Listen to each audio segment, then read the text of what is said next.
Welcome back to online classes. Dear students, today I am going to discuss with Evidence Act. Okay, under section 106. 106 explain about burden of proving fact, especially within knowledge. Okay, in this act, within knowledge, burden of proving fact, especially within the knowledge. So, section 106 directs that when a fact is especially within the knowledge of any person, the burden of proving it lies on him, which runs as thus: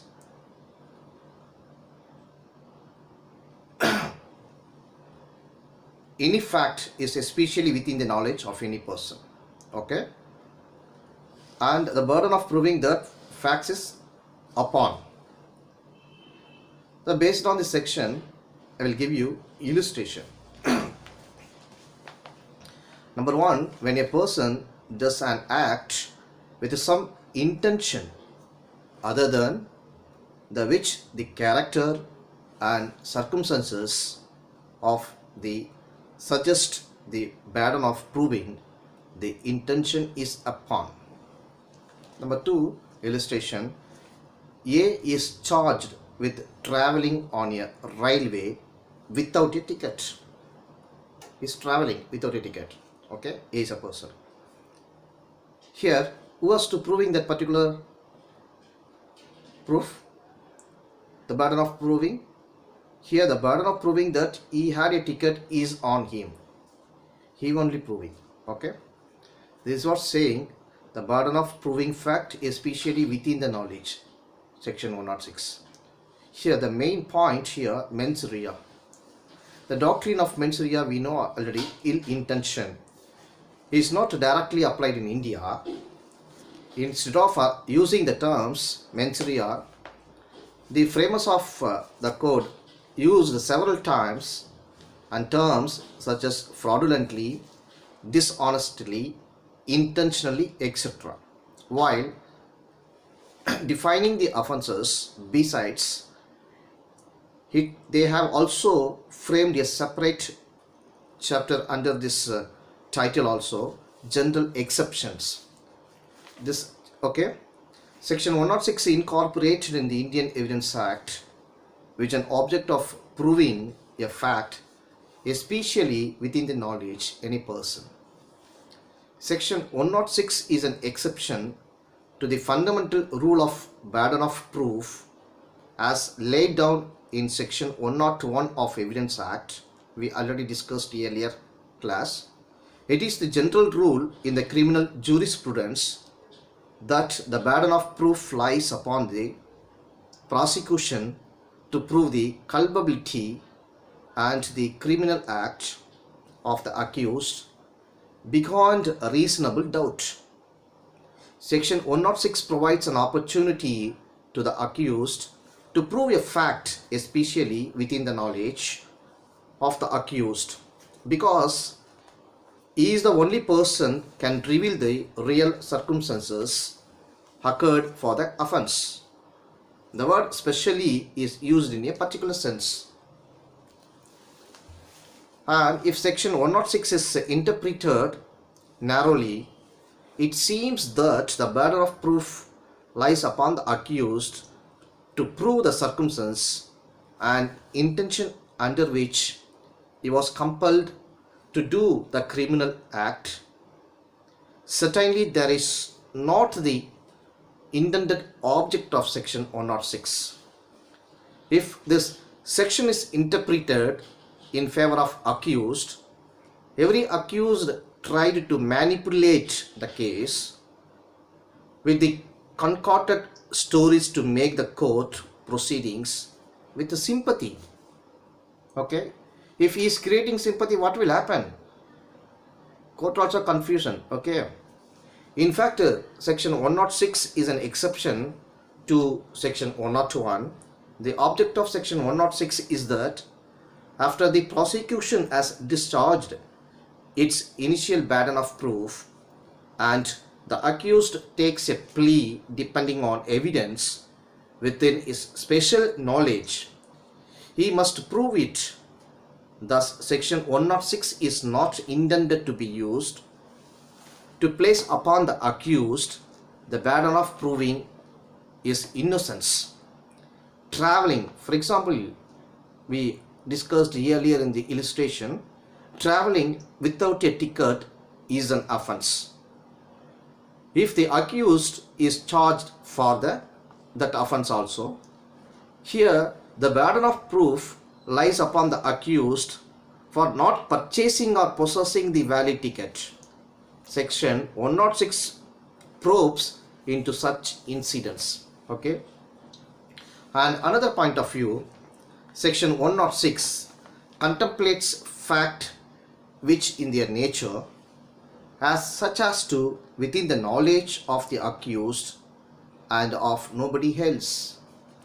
Section 106 is not applicable where the fact in question, sometimes the fact in question will be asked, okay, where the fact in question having regard to the nature is known to the accused and other person. Section 106 directs that accused must have special knowledge.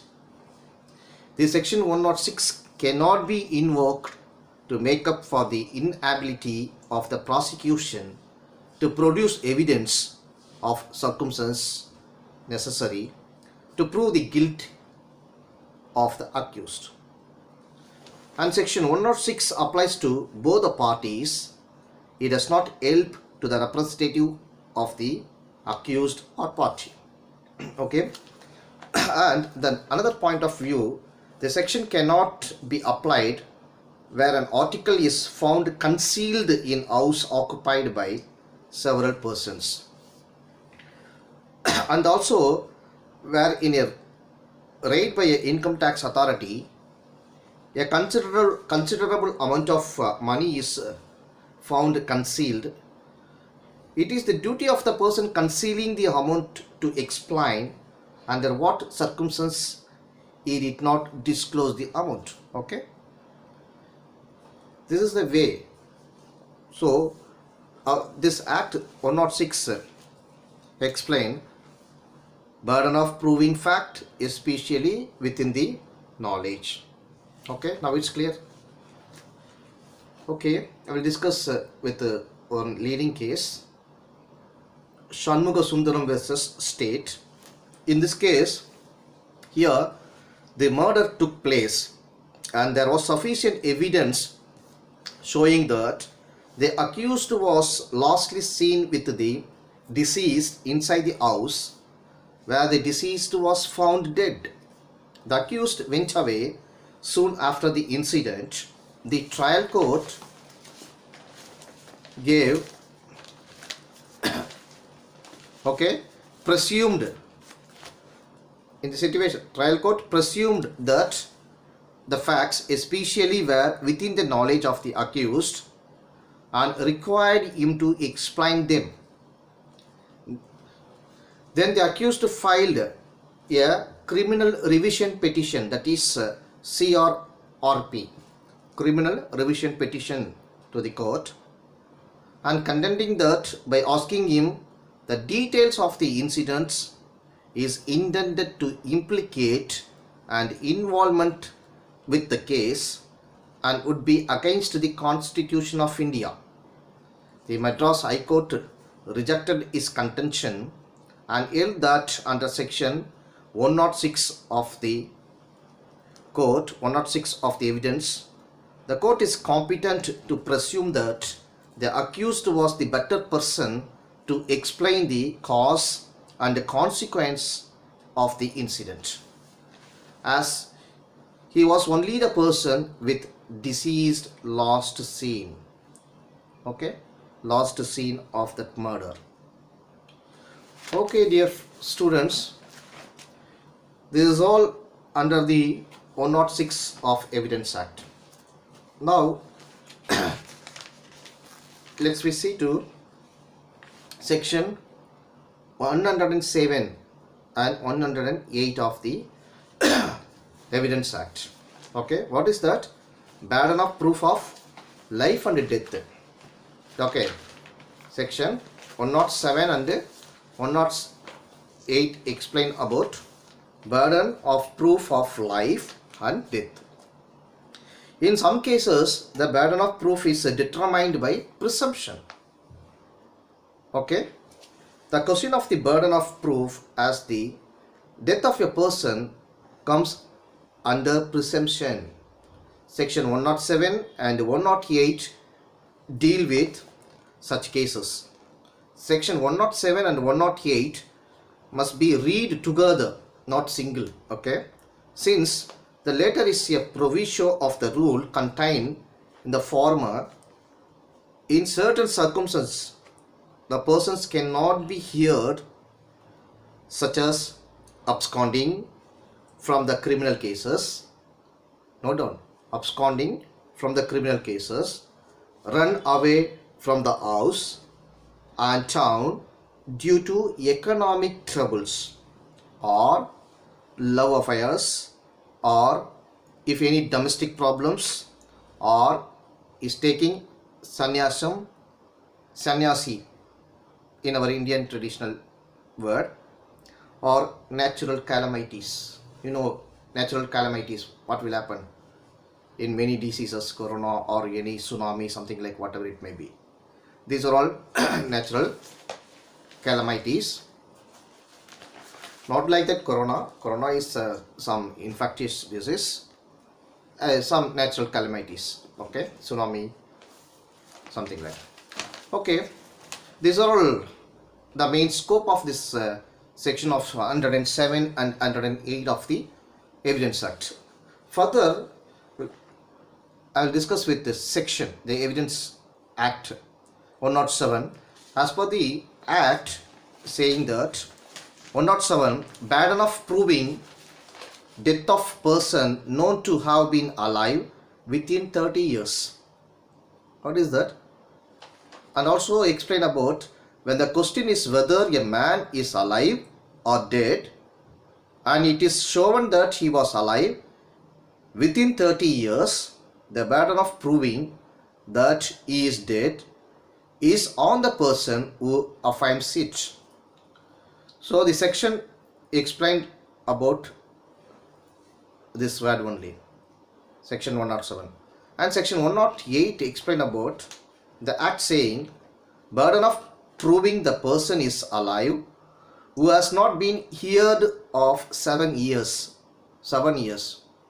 provided that when the question is whether a man is alive or dead, and it is proved that he has not been heard of for 7 years by those who would naturally have heard of him if he had been alive, the burden of proving that he is alive is shifted to the person who affirms it. What are the ingredients of this in the section? Without ingredients, there is no act. Okay. So, ingredients, the main ingredients of this section.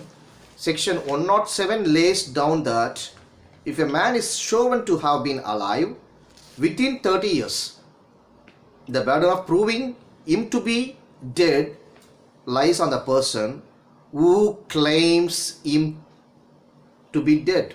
Here, who claims to be dead. Okay.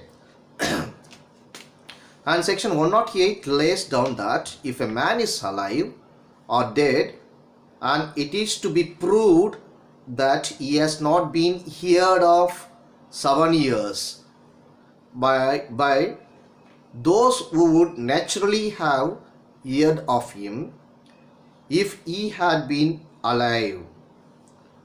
Here the burden of proving that he is alive is shifted to the person who affirms it. That's all. And third point of this ingredients, the persons of the provisions of section 107 and 108 equally applicable to Hindus and Muslims. Okay. Why? Because sometimes the Muslim Act also differ in a Property Act or many other acts. So this is the main thing. This act is indicator This provision is equally applicable to Hindus and Muslims.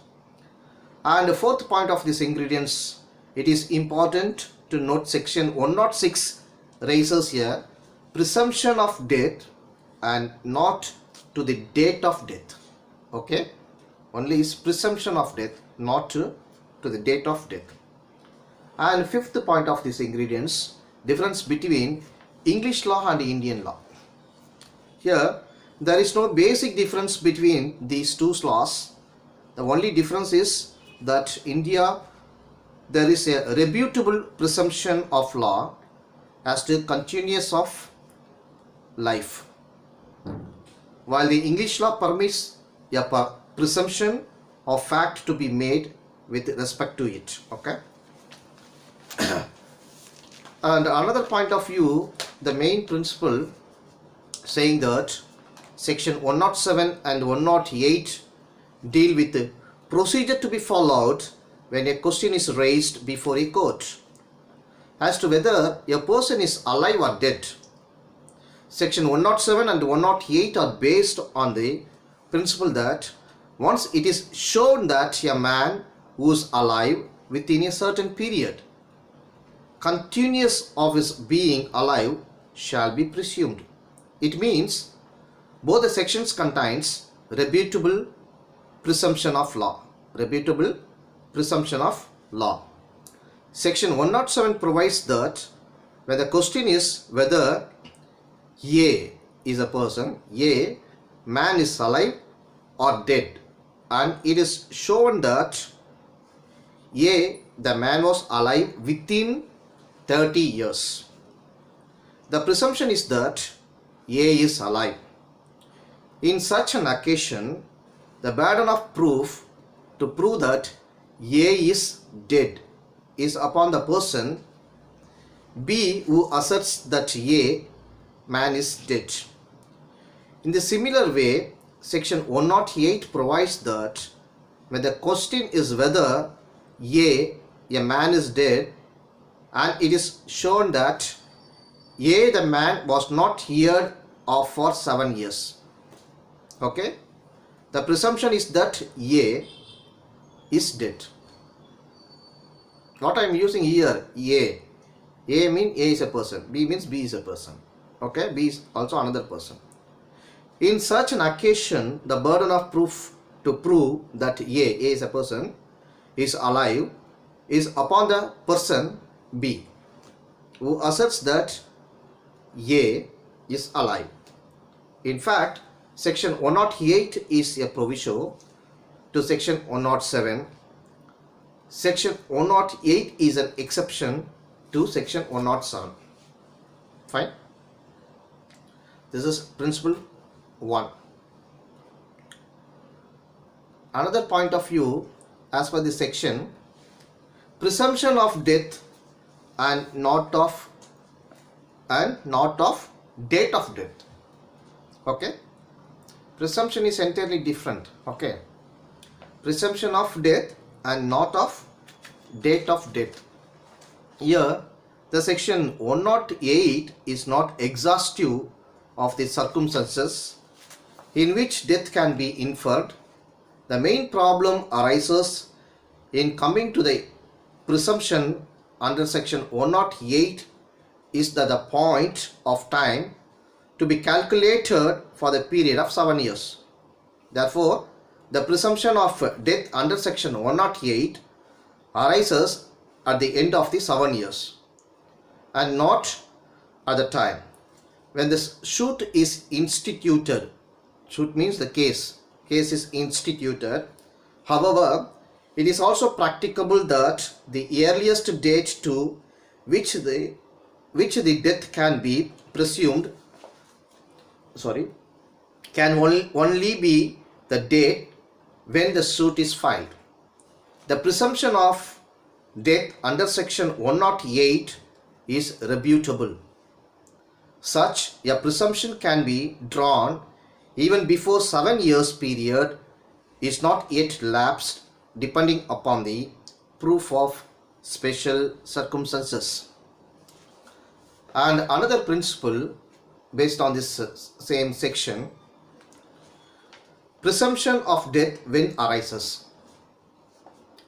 Presumption of death when arises. The presumption under section 108 arises only when a question as to man is dead or alive is raised in the court. If a person has not been heard of 7 years, there is a presumption of law that is dead, that he is dead. However, what time, what that period he died cannot be presumed. It is the duty and burden of proof lies upon the person who claims a right to the establishment of death of a particular person under this section that the death took place at any particular time within the 7 years. Okay, now it's clear. Okay, I will give you one example. Here A is a person. A is the accused of a murder. He absconded from the town. He is not heard of more than 7 years. Can the survivors of A, that means legal heirs of A, claim presumption of death of A under section 108 of Evidence Act? What is the answer? Here, no. Why? Where a person absconds with an intention to evade the criminal proceedings, such a person, death cannot be presumed under section 108. If any one of the accused person, he wants to evading his criminal proceeding, if he is absconding, the court will not presume he is dead, he is alive. As per the CRPC, he is a absconding person. Okay, this section 108 is not applicable in this particular person, accused person. Okay, now it's clear. Okay, students, and we'll go to another section, section 109. What is that 109? Section 109 is, what is that? Okay, student, we'll discuss with another class, then it is easy to understand. Okay, students, bye. Those who are not subscribed in this YouTube, please subscribe immediately. Okay, YouTube channel name is James Law Professor. You just go online, take YouTube, type James Law Professor. That's all. All the online classes also you can see easily. Okay, students, thank you. Bye. All the best.